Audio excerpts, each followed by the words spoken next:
Live update இந்த படத்தை பாருங்கள். சௌந்தர்யாவை எல்லாரும் தள்ளி விட்டு சௌந்தர்யா கீழே வந்துட்டாங்க. எனக்கு பார்த்தோன்னே அதிர்ச்சி ஆச்சு. டே பார்த்து போக மாட்டீங்களாடா, ஒரு பெண் வந்து கீழே விழுந்து கிடக்குது, அதெல்லாம் உங்களுக்கு வந்து எந்த விதமான ஒரு இதுவும் இல்லை. நீங்கள் உங்கள் கேம் விளாடணும், சௌந்தர்யா வந்து கீழே தள்ளி விட்டு சௌந்தர்யா மேலே ஏறி கூச்சி எல்லாம் ஓடுறாங்க. ஒருத்தர் 2 பேர் பேரெலாம் சொல்ல முடியாது, எல்லாருமே வந்து ஓடிட்டு இருக்காங்க. பக்கத்தில் தீபக் அவர்கள் வந்துட்டு பாத்துறாங்கிறாரு. சௌந்தர்யாவுக்கு இந்த பாருங்கள் அப்படியே போய் தலையில் அடித்து அப்படியே சௌந்தர்யா இப்படி வந்து கையை இப்படி வச்சுக்கிட்டு இருக்கிறாங்க. அந்த அளவுக்கு என்ன பண்ணுறாங்க, இந்த கேமில் போய் விளாட்றேன் அப்படிங்கிற பேரில் சௌந்தர்யா வந்து கொஞ்சம் ஜஸ்ட்டு மிஸ்ஸு அப்படின்னு தான் சொல்லணும். நல்ல வேலைக்கு ஒன்றும் ஆகலை.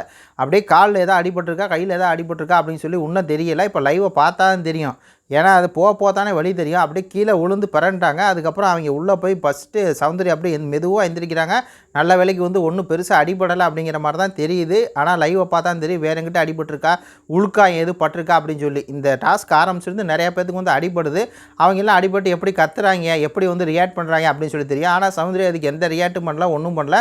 இது வந்து கேமு தானே, கேமில் வந்து நம்ம கீழே விழுந்துட்டோம், அதனால் நம்ம ஒன்றும் இது பண்ண முடியாது அப்படின்னு அதை விட்டாங்க. சும்மா சௌந்தர்யா வந்து கண்டென்ட்டுக்காக கத்துவாங்க, சும்மா கண்டென்ட்டுக்காக எதாவது பேசுவாங்க அப்படின்னு சொல்கிறவனுக்குலாம் இது ஒரு செருப்படி. ஏன்னா இப்போ சௌந்தர்யா கீழே எல்லாம் தள்ளி விட்ருக்காங்க. சௌந்தர்யா நினச்சிருந்தா பேசியிருக்கலாம், ஆனால் அவங்க அப்படி நினைக்கல. ஏன்னா நம்ம கேம் விளாட வந்திருக்கோம், கேமில் நம்ம கீழே விழுவோம், அதில் நம்ம வந்து அடிப்படத்தான் செய்யும் அப்படிங்கிற அந்த ஸ்போர்ட்டிவ் வந்து எடுத்துக்கிறாங்களே, அதான்டா சவுண்டு அப்படிங்கிற மாதிரி இருக்குது. வேறு லெவலு.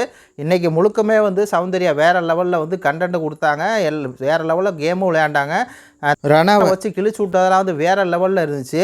ரணவ் அப்படிங்கிற கேடுகட்டை வந்து நீ முடிய எப்படி செய்கிற அந்த அது என்ன அந்த சண்டை வேறு சண்டை போயிட்டுருக்குது. ஆனால் இவன் என்ன பண்ணுறா, ரணவ் அப்படிங்கிற கேடுகட்டவன் என்ன பண்ணுறா அப்படின்னா சௌந்தர்யா பர்சனல் அட்டாக் பண்ணுறான், நீ முடிய அப்படி பண்ணுற அப்படின்னு சொல்லி.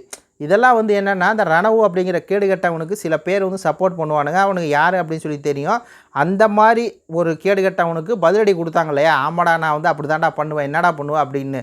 அதெல்லாம் வந்து வேறு லெவலில் இருந்துச்சு. அதே மாதிரி மஞ்சரியுக்கு வந்து ஒரு சம்பவம் பண்ணாங்க, நான் வீடியோ போட்டிருப்பேன் பார்த்தீங்களா, அதெல்லாம் வேறு லெவலில் இருந்துச்சு. மக்களே உங்கள் கருத்துக்களை சொல்லுங்கள். நன்றி, வணக்கம்.